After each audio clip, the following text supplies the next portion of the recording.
We are pleased to introduce to you Matt Pohl, the founder of the ReWild Group. And the ReWild Group is a sponsor of this conference this year.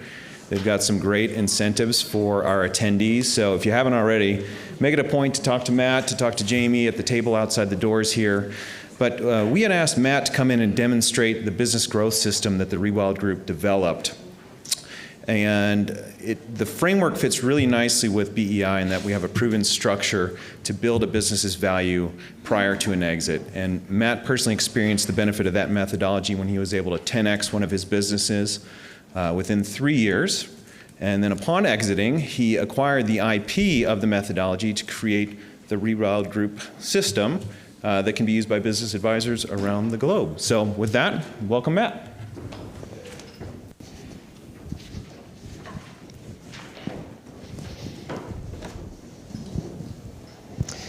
Well, welcome everybody. I appreciate you attending today. I get the privilege of being like one of the last speakers on the last day of the conference. So I'm going to try to make this interactive so you stay engaged and we can have some fun and learn some important things today. If you have any questions throughout the presentation, just raise your hand. I'd be glad to take questions during the presentation. They don't have to wait till the end. So I'll kick it off with that in mind with just a few questions because I'd like to get to understand the audience a little bit better. I'm curious how many of you that this is the first BEI conference that you're at? Okay, so most of you are veterans. That's good to see. My second question deals with how many of you have had at least some conversations, maybe more, but at least some conversations with a business owner about exiting their business? Who's had at least conversations? So essentially everybody. Okay. Number three is taking that a step further. How many have actually been a partner, been a trusted advisor in helping a business owner exit their business all the way through completion? Okay, the vast majority. So that leads me to my final question, and unfortunately you can't just raise your hands, but I might call on a few of you if you wouldn't mind. Based on your experience, what % of businesses are valued at an amount that is kind of not as much as the business owner would like? They're disappointed. You know, there's a range of negative reactions when they hear their valuation. Would you say it's at least 50% that are disappointed in their value? I'm seeing a lot of head shaking. Is it 90% or is it less than 90%? Thoughts? 98%, okay. So less than 100%. Kind of my anecdotal, yeah. What? That's true even if they get more than they were expecting. There is just universal disappointment is what I'm hearing. Just my anecdotal information would suggest that maybe it's at least 80% of business owners when they hear that valuation for the first time are disappointed. I know that's where I was. I was at year 12 in my business when I first had it valued.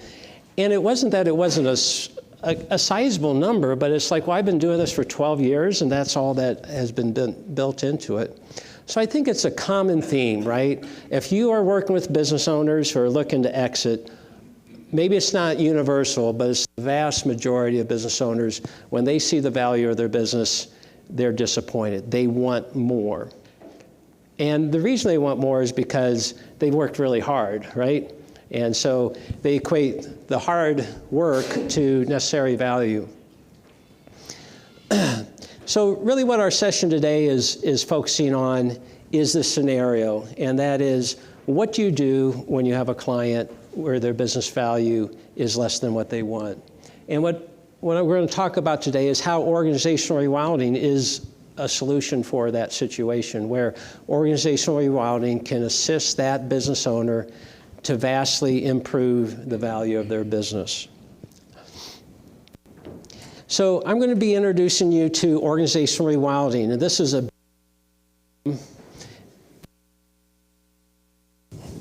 that is a business growth system that is based on research of over 1,500 small and mid-sized businesses over several decades. So this isn't my experience. This isn't something I came up with. This is research-based. And because of that, the sample size is so large, this methodology can work with a business that has 5 employees. It can work with a business that has 50 employees. So it can work with businesses, small and mid-sized businesses of a wide range of size. It also is industry agnostic, so it doesn't matter the industry, whether it's a professional services or construction. It could be service related, it could be product related. It doesn't matter, because one thing you guys, I'm sure, have realized as well is that there's more in common across businesses than there are differences, right? Sure, there's the technical service or product that is different, but the fundamentals of business really are common across organizations. So I'm going to be talking about 3 topics today. We're going to start off with a case study. The second thing we're going to do is do a little activity. That's the documents that were handed out to you. We'll do just a quick activity, just so you can kind of connect the dots a little bit and see how the methodology works. Thirdly, we'll talk about how you can access this methodology as exit professionals, exit planning professionals. And so before we really go into the technical details of what the methodology is, I do want to spend some time talking about this case study, because I think that's, in the end, what matters, right? It doesn't kind of matter how you make the sausage. You want to see what are the results. So let's focus on that here. And really, I think this is a great case example where a business goes from $900,000 in revenue to $4.5 million in 2 years. The story begins with a very typical business situation, business ownership. This is a small business where husband and wife are the owners. In this particular case, the husband is a master welder. He's spent decades in all kinds of welding situations, and the business provides welding services to commercial and industrial customers here in the Denver area. The company has seen some growth over their 20 years of ownership. At one point, they had 6 welders, but the owner, when they saw that growth, things got shaky, things got complex. They just really didn't know how to continue to manage that. And so over the years, they've often found themselves pulling back to really where they were comfortable. And at the time of exit, the company has 3.5 full-time equivalents. So you have the owner, his wife is working part-time, and then 2 other welders. The annual revenue range for this organization in the prior 3 years from exit is $750,000 to $900,000. So they've never broken the $1 million range. And finally, well, why are they exiting? That's one question we always ask, right? Well, like many business owners, they're tired. They're ready to hang up the cleats, and for them, they really wanted to go play golf. They love golf. So, like this morning's speaker mentioned, the playing golf is a ideal for them. That really is what they were wanting to do. I'm wondering, as I explain and describe this business, how many can relate to this and say, I've got a client that looks pretty similar to this? Is this pretty common? Yeah. Yeah, there's nothing really different about this company. It's a very standard small business here in the United States. So before I go to the next slide, I'm curious if somebody would volunteer what you might think the potential value that this business would be at. How much do you think it might sell for in the market? Any? It's hard to know without seeing the expense of it. I understand that. I agree with you. Anybody want to take a shot at it, though? Whatever the W-2 is. Whatever the W-2 was? Yeah, kind of what they're taking out of it and a salary? All plus owner add backs. I was going to say W-2 and owner add backs. Okay. Any other thoughts? It's okay. No one's going to hold you if you're wrong. $1 million? Okay. Just looking at this, I haven't shown you the seller's discretionary earnings on this, so that's obviously a big part of it. But if you say 1 times sales, maybe kind of in that range, maybe half of that, $500,000 to $1 million, kind of, I think that would be my guess. So in this particular case, the deal did go through. This exit did happen. The business was valued at $800,000. So kind of, around that 1-year revenue. But more importantly, really, it was the SDE of $350,000 was really the driver, I think, for the business valuation. So a 2.3 multiplier on SDE. What do you guys think of a 2.3 multiplier on SDE? Is that normal? Is that good? Is that bad? Any thoughts on that? It really depends on when you look at the revenue, how much of that is recurring revenue versus one-time revenue. That would be the big issue in value. If you looked across the businesses that you've helped exit, I'm not sure if you always calculate this, the SDE multiplier.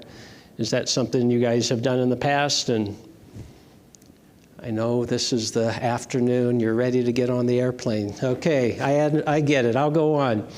So I think in small businesses world, from what I see from business brokers, is 2 to 3 multiplier in SD is not out of the ordinary, right? So in this particular case, the deal included a $1.2 million in real estate and equipment as well. So a $2 million deal. Good deal, bad deal, common deal? What's kind of your impression on that? Common?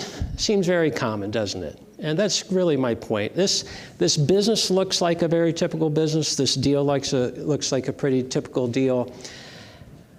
But they spent 20 years and built a business for $800,000. That was its value.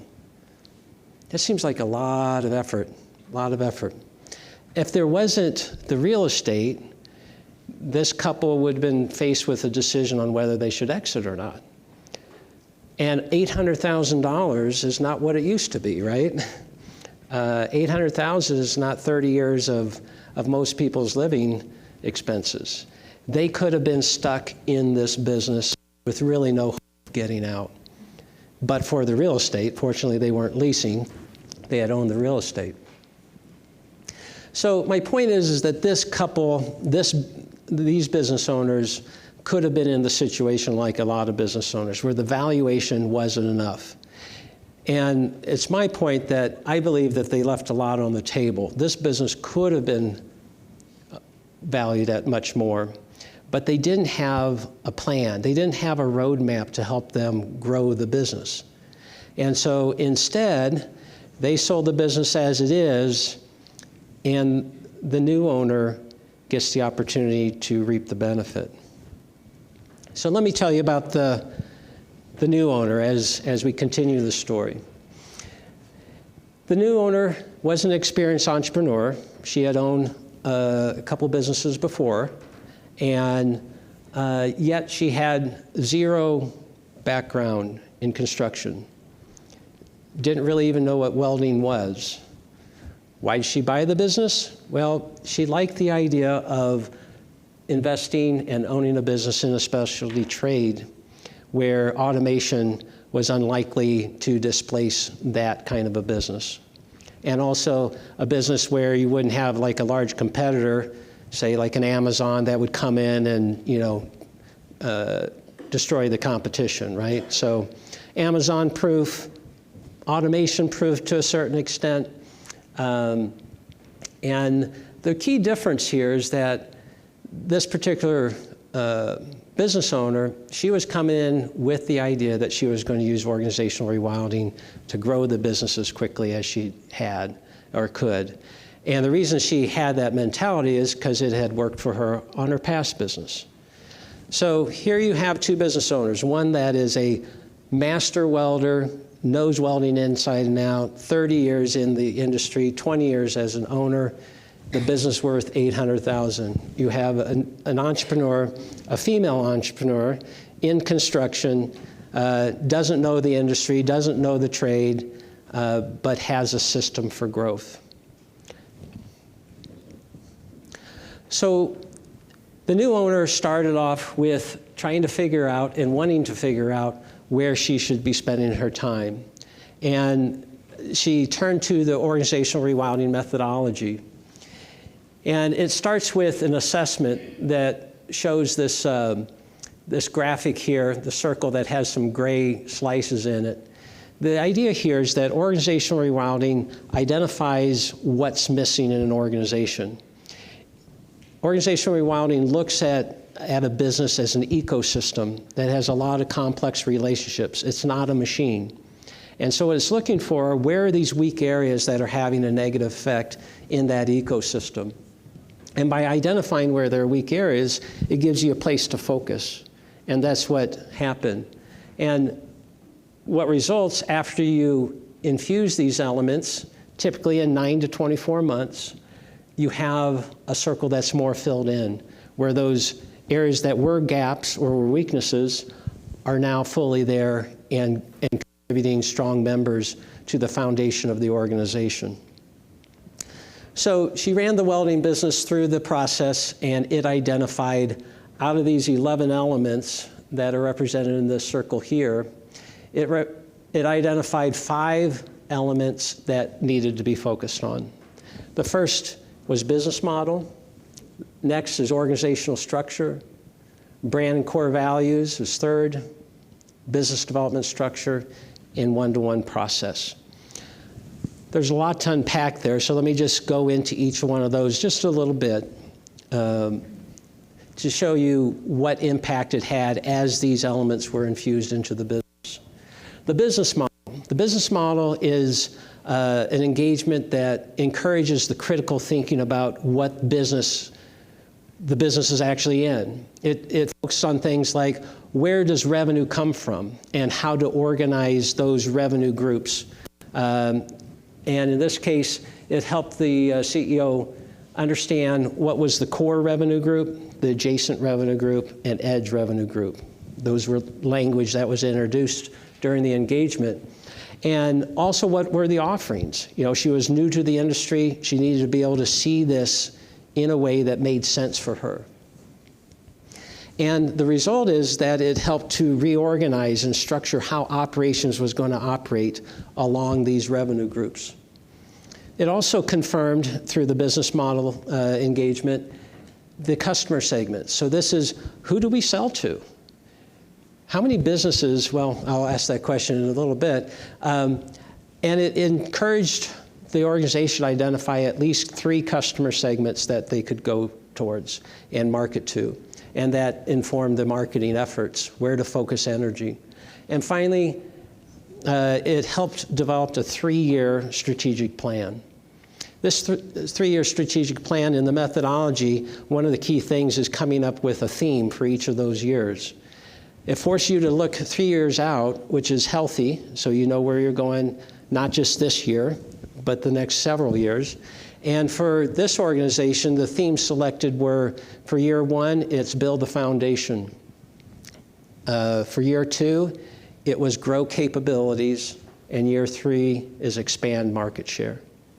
Those 3 phrases became the rally cry for the organization. It allowed her to see that in year 1, she doesn't have to work on market share. She's just trying to get the blocking and tackling, the basic things of the business in place by building the foundation. So this 3-year plan helped her see beyond just next week, which is very hard to do when you're in such a learning curve as she was. I'm curious, if you think about the businesses that you guys work with, would you say that the majority, let me say it a different way, raise your hand if the majority of businesses you work with, you feel have a really strong business model. They know what business they're in, what their offerings are, their customer segments, and they have a 3-year strategic plan in place. I'm asking you, raise your hand if most of your businesses you work with have that in place. Working towards it. That's a good.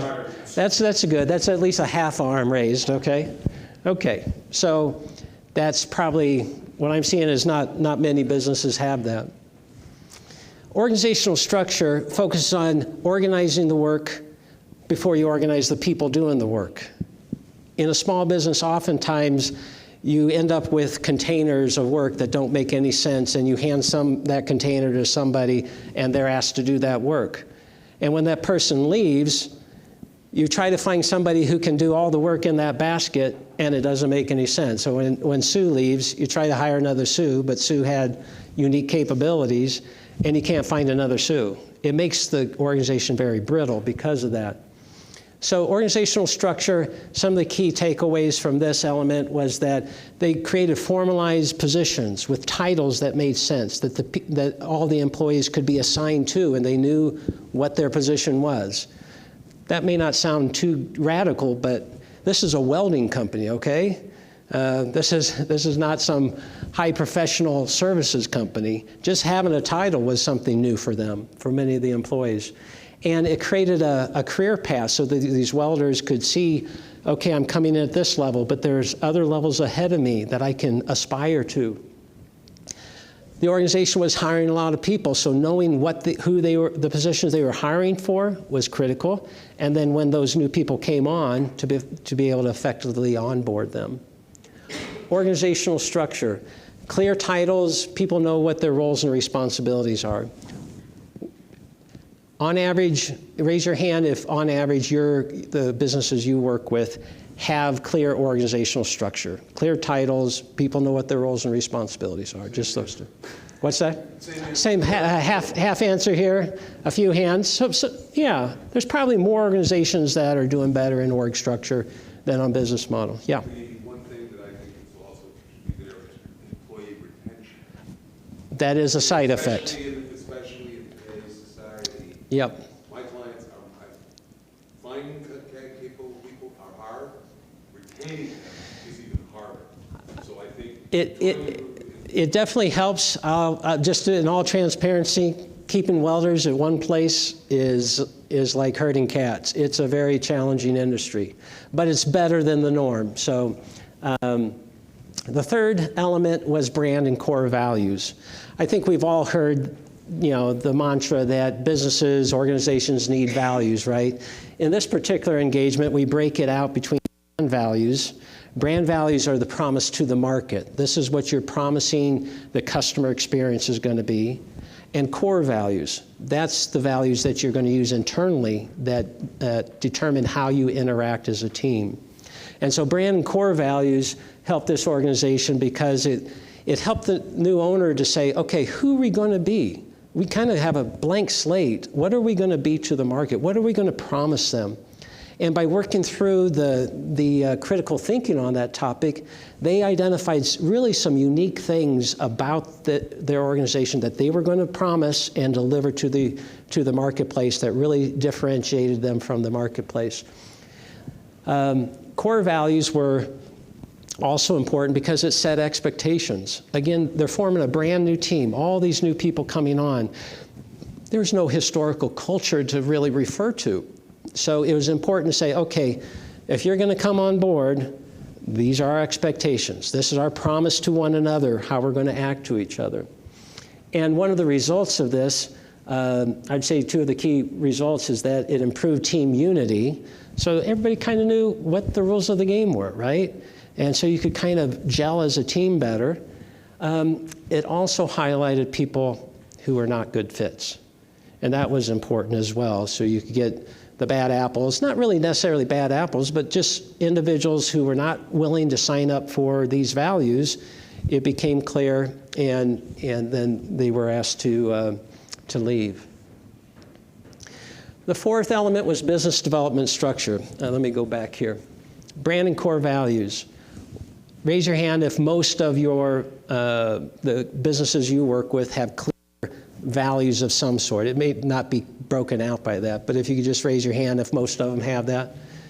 Yeah, that's become more of a, like I said, a mantra. People understand that it's more important.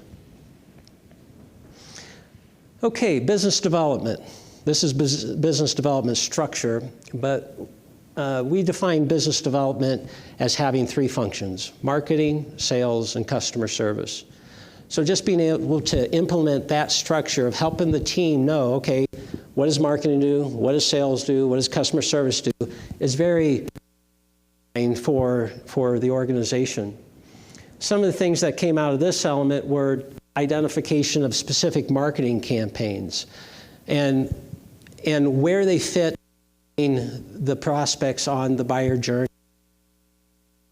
Unaware to being aware, and preference.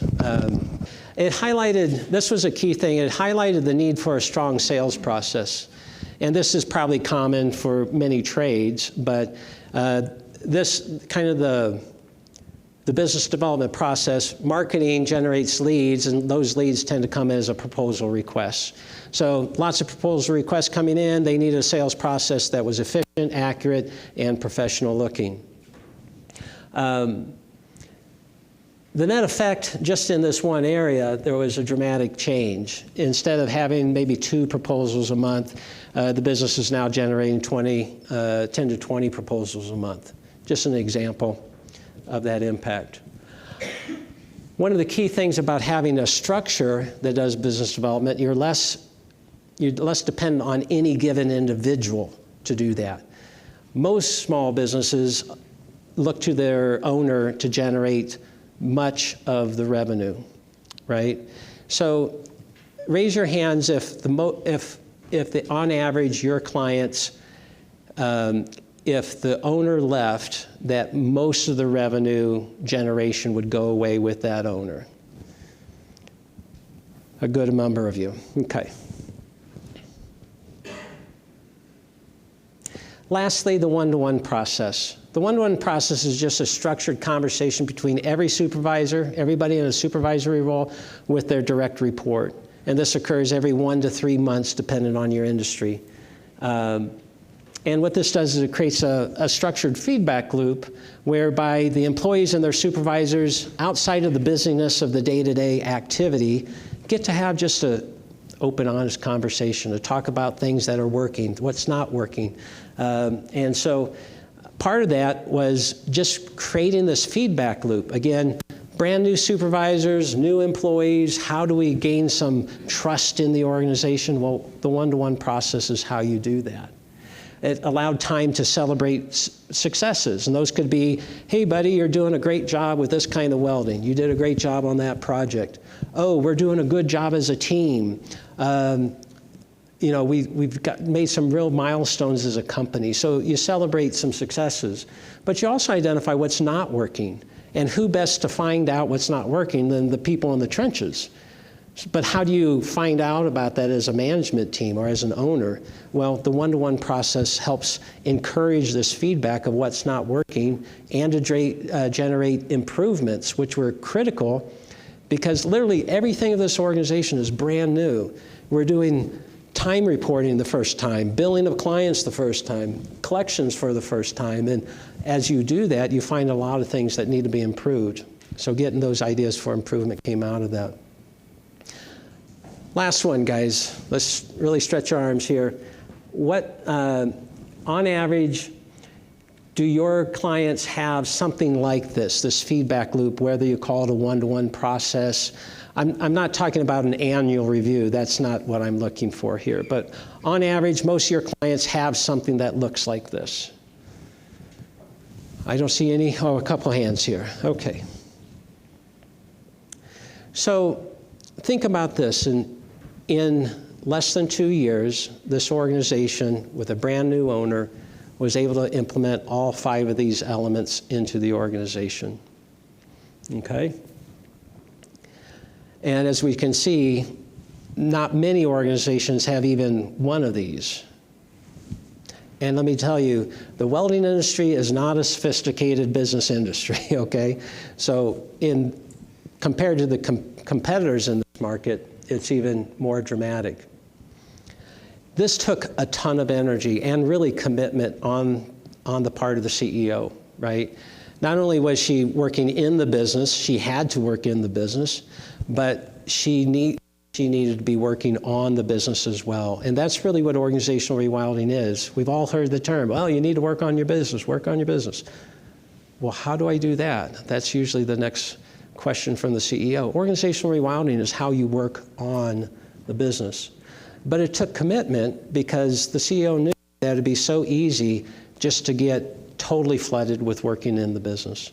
And so we had to create routine times to be working on this, but it's not something we had to do in 1 month. We knew it was going to take several years to get all this in place, but we had a plan, and there was accountability in that plan to most days we got it done. The results can speak for themselves. The yellow bar is pre-purchase, at the time of purchase. The red bar is after year 2. So this is actually the year 2 results. Annual revenue went from $900,000 to $4.5 million. Employees went from that 3.5 full-time equivalents to 13. So that's a 4x. Revenue went up 5x. SDE has stayed very solid. At purchase, $350,000, now $1.5 million SDE. Again, a 4 to 5x. These are real results in the real world in a real construction company that does welding. And we already said it started off as a very typical business. The business was purchased for $800,000. The current value, if you just stay with the multiplier on SDE, is now $3.5 million. I would argue that this valuation would be closer to a 5x on SDE. It's now over $1 million in SDE. That's a critical milestone. There's structures, there's things that this new owner will be able to pass over to the new owner. There's a lot of transferable value here. If that's the case, this business is now worth $7.5 million. Either way, you're looking at least a 5x multiple in value in 2 years by a CEO who didn't even know what welding was. Okay? So some of the conclusions I draw from this case study is that the prior owners lacked a roadmap. The lack of knowing where to go and how to get there caused them to be afraid of growth. They tried growth and pulled back. They tried growth and pulled back and said, we're not going to try anymore. Because it was the big unknown. They were trying to do it by trial and error. They didn't know what was going on whenever they tried to grow. The second thing is that I believe that this business could have been worth a lot more than $800,000 for sure, if they just had a roadmap.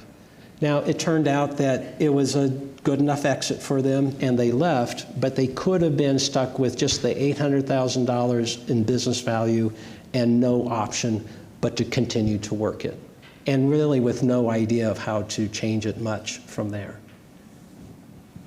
Organizational rewilding provided a framework so that the new owner was able to grow confidently. She was working on the business, even while she was working in the business. And so the new owner is the beneficiary of this. Instead of the former owner getting greater value, the new owner is really reaping the benefit of much of this growth. Okay, so before I go to my second topic, I'm open to any questions on that case study. Any details that you would like to know, I'd be glad to share. Yes, sir. For somebody like me who doesn't work on this part of,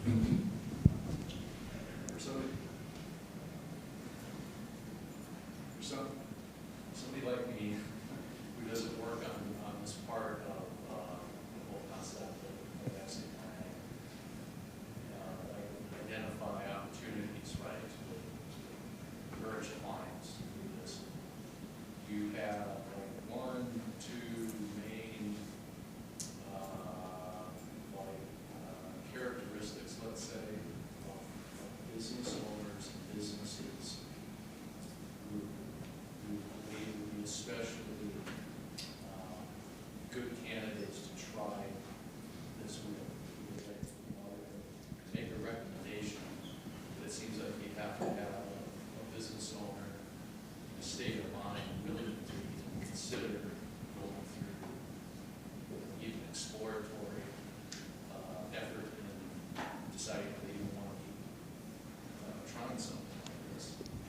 And your question in that, I agree with your statement. I'll restate it to make sure everybody heard that. But is there a specific question? Like one or two main characteristics that, yes, this type of business owner or even this type of industry is a strong candidate for this. Okay, so the question is, are there a few characteristics of business owners or their businesses that lend themselves to this methodology? So I would say one that you even pointed out, there's a mindset, right? So a business owner has to be open to ideas outside of what they can come up with. If all they're open to are only their ideas, not going to work. But most business owners, if they're posed the question, do you want your business to have more value when you exit? I don't think many of them would say no. I would rather it just be where it is. So I would say the mentality is really, are you willing to work on your business for the next year or two with the opportunity to sell it for significantly more? If the answer is a resounding yes, then I think they're a good candidate for this. If it's ambiguous, if they're not clear on wanting to do that, not committing to that, then I don't think they're a good candidate. It is going to take them to think about their business differently and to be willing to listen to new ideas. Well, related to that would be putting yourself in the owner's position. What's going to be the cost of doing that? Meaning your cost, systems cost, whatever it is. Right. What is going to be that cost so that they can feel comfortable that they can absorb that cost and the payback's going to be there? Yeah, so Jim's point is putting it in terms of return on investment kind of a mindset, right? To be able to say, if you spend $20,000 to $50,000 over the next 2 years and you can sell your business for even 10% more, 20% more, and what I believe is typically multiples of what it was, is that worth your time and energy? That's a great way to put it. Okay? Well, in that case, what was the total investment that you had to put in? That is a good question.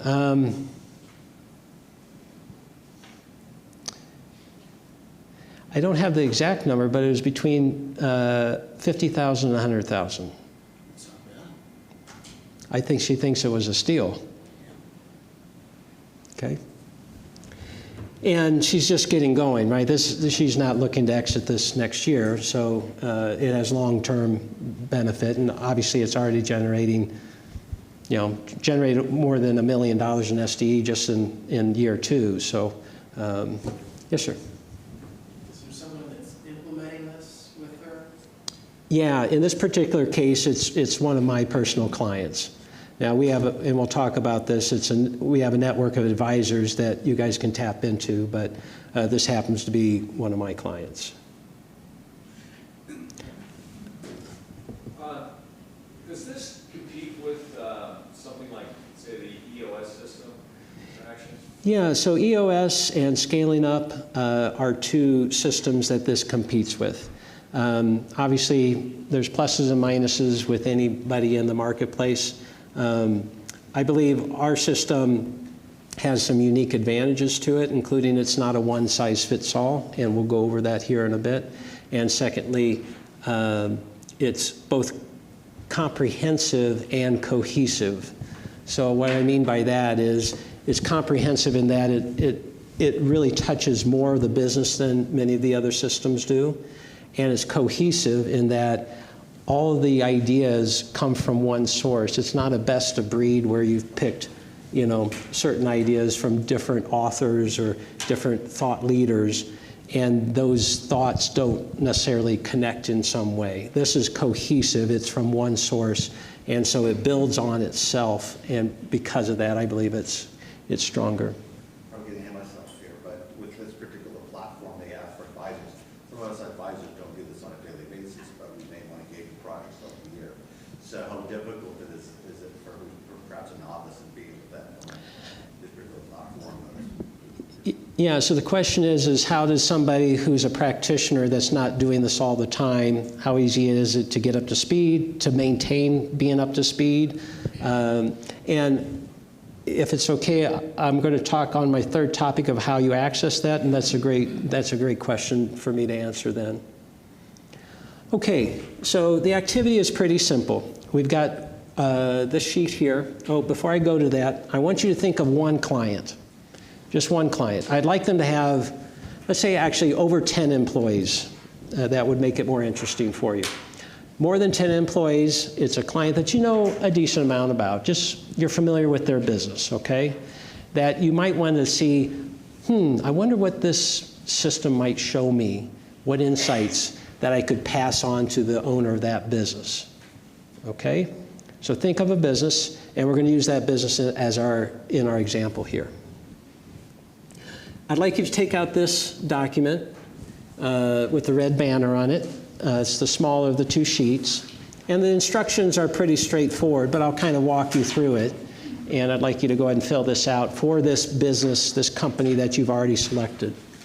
So what we're going to do is we're just calculating the number of full-time equivalents. That's what we're trying to get to. So the equivalent of full-time employees. And we calculate it in three parts. The first part is the number of full-time W-2 employees. And you'll just put that in that first box. So underneath the 4 people, number of full-time equivalents. I'm sorry, full-time employees. The second box is for contractors. Some businesses, especially smaller businesses, often will have contractors, 1099s, that essentially act as an employee, but they're not a W-2 official employee. But I want you to put that number in that second slot. And then the third slot is for part-time employees. We want to take the number of part-time employees and say, well, what's their full-time equivalent? So an example might be a restaurant that has 20 part-time employees, and maybe they on average work about 20 hours a week, so they would be like 10 full-time employees. Okay, so you're going to fill that out. You're going to add those 3 numbers together, and that gives you technically the number of full-time equivalents in the organization. We just refer to that as number of employees. The next step is simply to take that number that you've calculated and find where on the stages of growth that organization exists. So where are they today? What stage of growth are they? Okay. See some of you doing it at least. Anybody want to volunteer what stage of growth the company is that they selected? Just to help me out. Yes? Stage 3. Stage 3? 4. Stage 4? Any others? Stage 2? Stage 5. Okay, a nice variety. Obviously in the marketplace of all businesses in the United States, there's much more stage 1 and stage 2 than the other stages. So it makes sense that you guys are working with bigger companies because those are going to be more likely to employ your services. Okay, so that's the first part of this, and I want to pause here. At the heart and the foundation of this methodology, the idea of stages of growth is a key component. The reason we are not a one-size-fits-all because we rely on the stages of growth to differentiate businesses. The stages are based on the number of employees because the number of employees creates complexity. It defines the complexity within the organization. We all know more people, more complexity, right? But our research of those 1,500 companies allowed us to identify specifically where one stage starts and where it ends. And what rules of growth there are, kind of the best practices that need to be followed for that particular stage. So I'd like you to pull up the large sheet of paper. We call this the matrix. And there's 2 sides. I'd like you to look at the side with the yellow and the blue. Okay? And we're going to focus on the blue area here.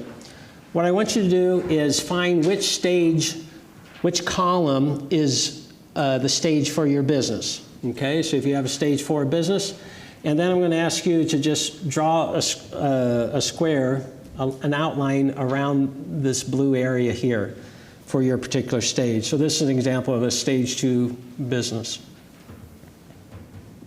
So this matrix captures the key discoveries, the key rules for each stage. And we're going to look at just one aspect of this matrix. The green dots on this graphic mean the highest priority for these items. And the blue items here on the side, those are the 11 elements that were in that colorful wheel, like brand values and one-to-one. Those are the rows of that. The green dots mean highest priority for that particular stage of growth. Yellow dots mean secondary priority for the stage of growth. Red dot means not needed for that stage of growth. Again, it's not a one-size-fits-all. It changes based on your stage. You'll also see this check mark icon, and that means it already should have been in the organization before you got there. So you can go down now and take your business and you could communicate to the owner of this business, hey, do you want to work on your business? Do you want to grow the value of your business? Start here with the green dots. If you don't have these implemented, that's where you start. It's that simple. It's that simple. So, like I said, this is how the methodology differentiates between stages, is by showing you how things change. And what this does is very powerful in that it not only allows you to look at where you are, it allows you to look to where you're going. It actually predicts what's coming next. And that's a very powerful capability. So the benefits of organizational rewilding. If you're a business owner, how does this really benefit you? It uses the knowledge gathered from 1,500 other small and mid-sized businesses to help you fill in the gaps. Every business owner has gaps where they want to accept that or not, admit that or not. But this gives a way to very specifically provide some instruction, some direction for that business owner. It's not ambiguous, it is very specific. And so it provides this roadmap for where they are and where they're going, which eliminates much of the fear of growth. Like in the welding company, the former owners, they were scared of growth. They didn't have a roadmap. And the way I explain it sometimes is that if you don't know what stage you're in, or you go to a new stage, you're going into a room with the lights turned off, and it's very dark, and you're fumbling around. You're using trial and error to trying to figure it out. With the stage of growth, it turns on the light, and that allows you to navigate that room with as little delay, with as little unnecessary energy as possible. And so in a concise way, organizational rewilding diagnoses. So it's a diagnostic tool that shows you what is missing, where the gaps are, what is keeping you from growing as a business. It then prescribes what you can do specifically to go and work on your business, to be in line with the rules of growth. And then it predicts what's coming next, so that if you're in stage 3 and you're going to go to stage 4, you don't just kind of go into a new dark room. You see what's coming, you can proactively prepare for that, and that allows the business to grow sustainably instead of kind of fits and jerks, right? A little bit of growth, pull back, a little bit of growth, pull back. It's like, no, we know where we are, we know where we're going. And as Chris mentioned, I didn't come up with these ideas. My team has developed the system around the ideas, but my business went from stage 1 to almost stage 4 in 3 years. It had been stuck in stage 1 for almost 10 years. But we were able to grow from stage 1 to stage 2 to stage 3, on the verge of stage 4, without a lot of roadblocks, because I, as the CEO, could see what was coming next. And it was almost eerie. It was like, well, why hadn't I done this 10 years ago, right? But I was grateful that I had that at that point in our company, and then we had a nice exit. And as Chris mentioned, coming out of that, I acquired the IP because it was not readily accessible and usable. It was in the mind of the inventor of it. So that's what the ReWild group has done, is created this system. And And so one of the questions might be, well, how do you just learn more? It sounds curious, I'm interested, where do I go from here? A great place to start is just to get one of our books. We have 2 series of books. The first is the Element series, which talks about those 11 elements and does a deep dive just on one of those foundational elements of a business. The other series is the 7 stages of growth. So if you have a stage 4 business that you're working with, maybe grabbing the stage 4 book would be a good place to start to understand how it applies, and it will really give you some new insights into what is going on inside that business. And since you've stayed around, you haven't left to the airport, you're still here, we are offering anybody, participants, as long as our inventory is going down, but if you want to talk to Jamie or I as we wrap up today, we'd be glad to give you a free book of your choice of either of these series. So that's a great place to start. My third topic was, well, how do you access this? And we'll talk about now the earlier question. The first option is to become certified yourself. You may say, hey, I could see this being a new revenue stream for me. I could help businesses. I can make money off of that. And when I'm done helping those businesses, I will have really created a strong bond of trust with that business owner. So when they're ready to exit, why wouldn't they use me to go through the exit? I've really learned a lot about their business. I can really put the best foot forward. As I bring together a team to help them exit, I would be the logical choice for them to do the exit planning. And one great thing is, as you've done this for that business, the business that you're selling then, instead of what it started out to be, is going to be easier to sell. It's going to stand out in the crowd, and therefore it's going to sell for a higher value. Okay? If you're interested in learning how to become certified, we've got some URLs here. It's just certification.rewildgroup.com. We also have just a general one called exitplanning.rewildgroup.com, and that'll have a bunch of resources related to exit planning. Now, the question earlier was, okay, if I become certified, how easy is it to get certified and to remember how to do this stuff? Essentially, what we've done is we've created structured consulting engagements for each of those 11 elements. And so you're provided through video training and through written material, essentially as if you're teaching a class. All the material's there, you've got the teacher's guide, it has everything you need to do. So it takes more investment the first time you go through that, but the second time you go through it, you spend significantly less, and both the video and written material is there as a resource. It is kind of literally add water and stir. You've got to be a professional, you got to have a mind, you have to understand businesses, but you all have passed all that. So anybody in this room can do that, I'm confident. So that's option number 1, is to become certified yourself. Yes, sir? Sorry for getting this up, but within the platform that you have, obviously you have a lot of client recommendations, right? Implement this, implement this. Within that, instead of recreating the wheel, do we have all the templates, forms, samples, materials that we can then provide to the client for them to implement and so forth?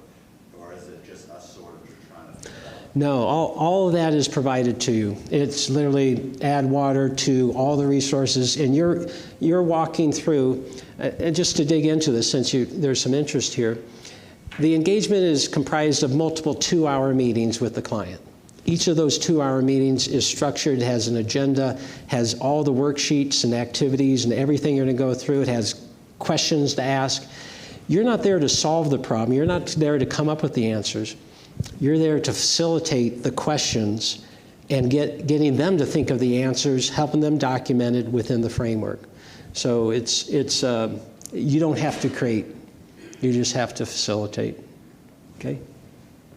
The second option, and this is not necessarily an either or, but the second option is to team up with one of our advisors. And you can go to network.rewildgroup.com to see a list of our advisors. We've got a global organization. We're on 6 continents.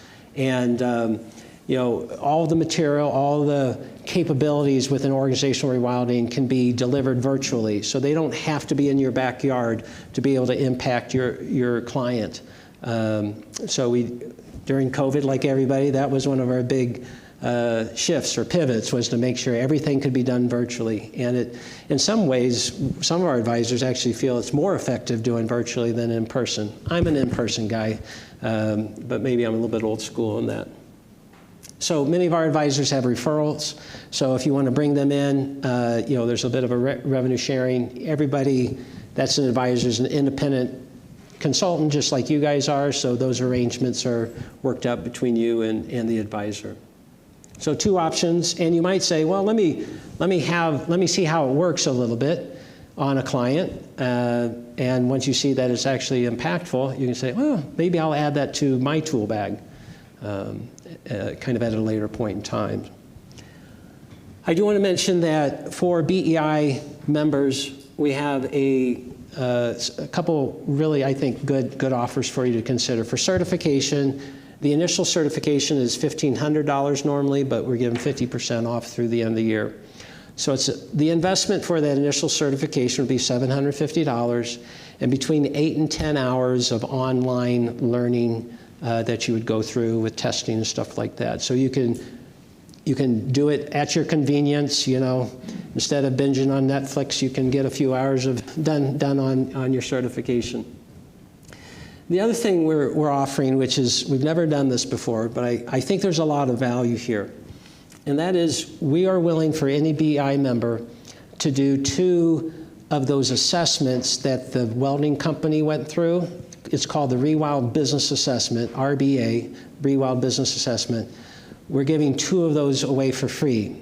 So what does that mean? That means you could go to a CEO, they say, hey, yeah, I want to grow my business. I don't know how to grow my business. Hey, I heard about this organizational rewilding.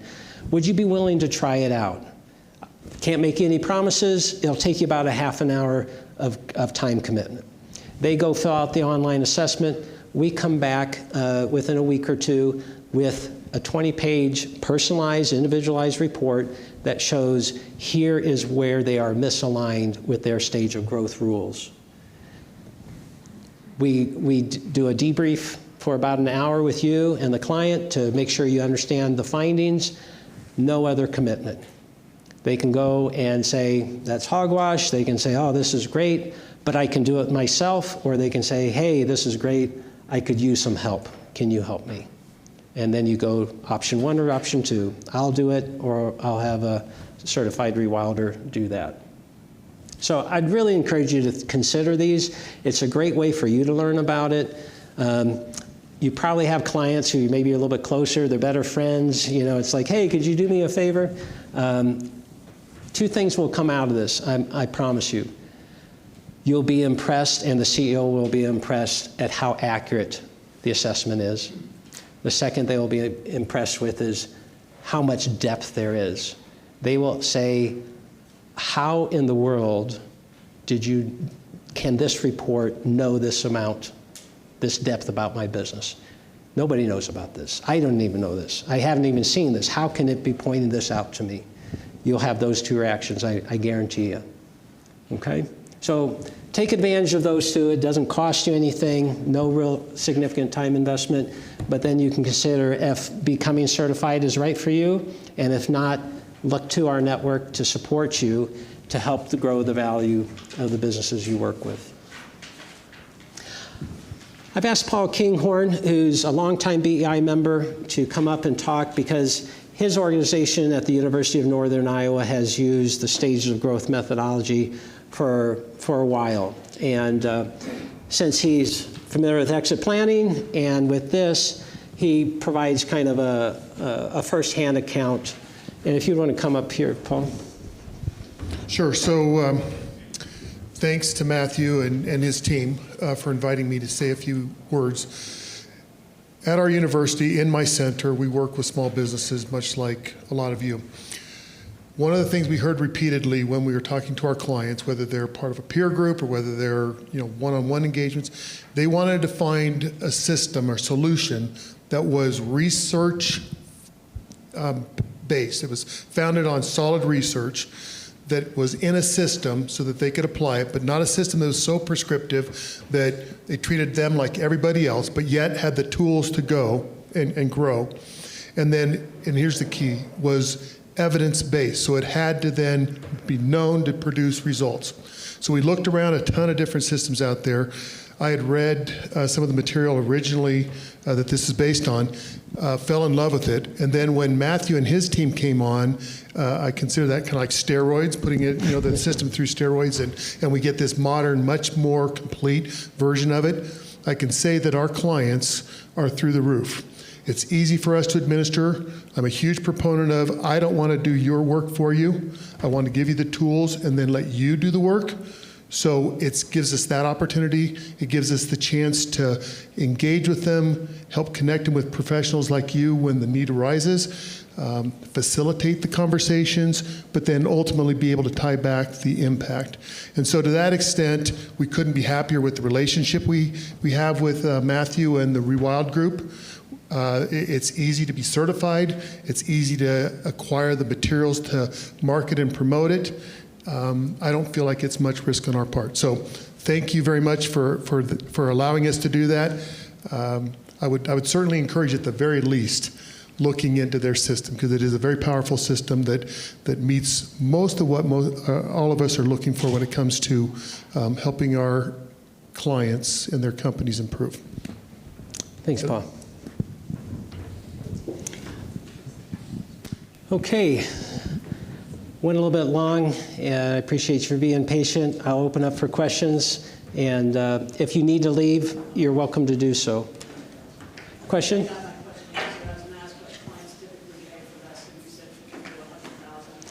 Yeah, I would say most businesses will spend between $25,000 and $75,000, and more as they get into the later stages. Okay, so if you're at a stage 6 or 7, one of the key elements that's often missing is a strong management team. That costs a little bit more. It's a year-long program, so that alone might cost $25,000, but rarely are people spending more than $100,000 on it, the whole thing. And the impact, one of the great things is you don't have to do it all. As soon as you put one thing in, you'll see impact. So that's one nice thing, is you can say, hey, let's just try one of these, see what you think. You can be confident that the first element that you put in will have impact. Okay? We're outside. Grab a book if you would like to, and I appreciate your time and attention today.